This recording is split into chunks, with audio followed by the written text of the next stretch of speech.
Step back for a moment and look at how every campaign in this country gets built. Not the public-facing spectacle, the candidate shaking hands, the sea of signs, the rallies, but the machine beneath it. The engine everyone is told to trust. What you'll find isn't a meritocracy, and it isn't a movement.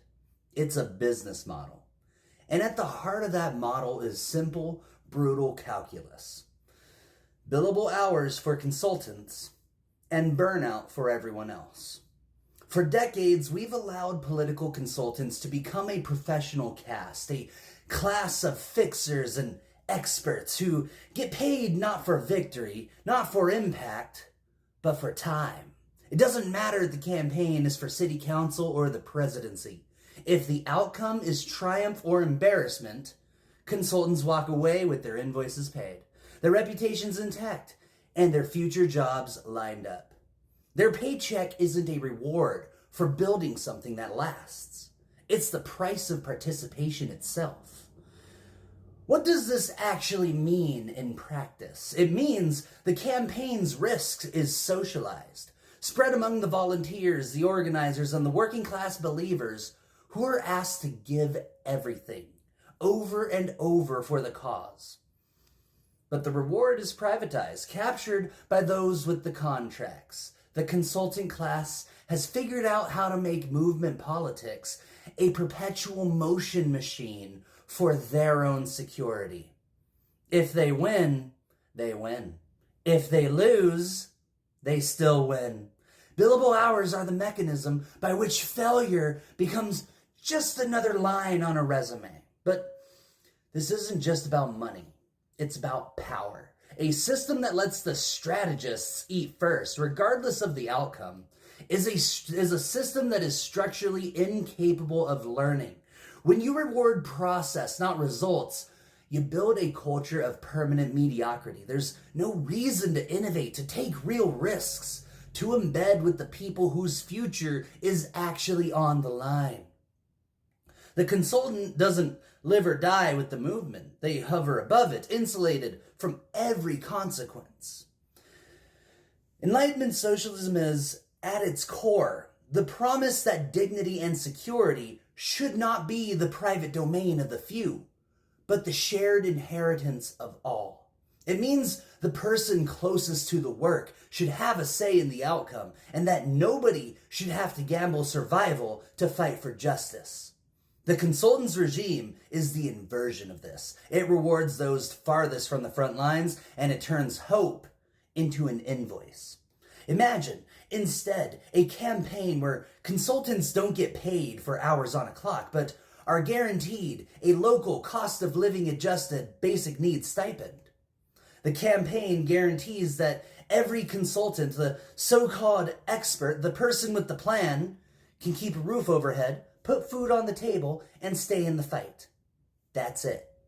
Survival is not up for negotiation, but prosperity is. If the campaign wins, everyone shares the upside.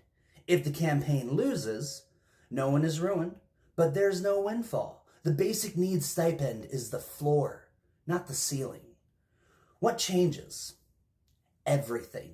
The incentives shift from extracting value to building it. Consultants have skin in the game, real risk and real investment. The quality of their work, their willingness to embed, to listen, to adapt, now determines their future, not just their present. Instead of optimizing for hours logged and deliverables checked, you optimize for actual progress. Instead of hoarding risk at the bottom and safety at the top, you distribute both. The consultant becomes an embedded partner, not a remote service provider. Campaigns become sites of shared sacrifice and shared reward, not extraction. There's a deeper logic here, grounded in science and reality. Systems always produce what they are designed to produce. A system that pays for process creates process. A system that guarantees basic needs but ties upside to victory creates innovation, loyalty, and long-term thinking. The people who have the most to lose are finally protected. and the people with the most to offer are finally accountable.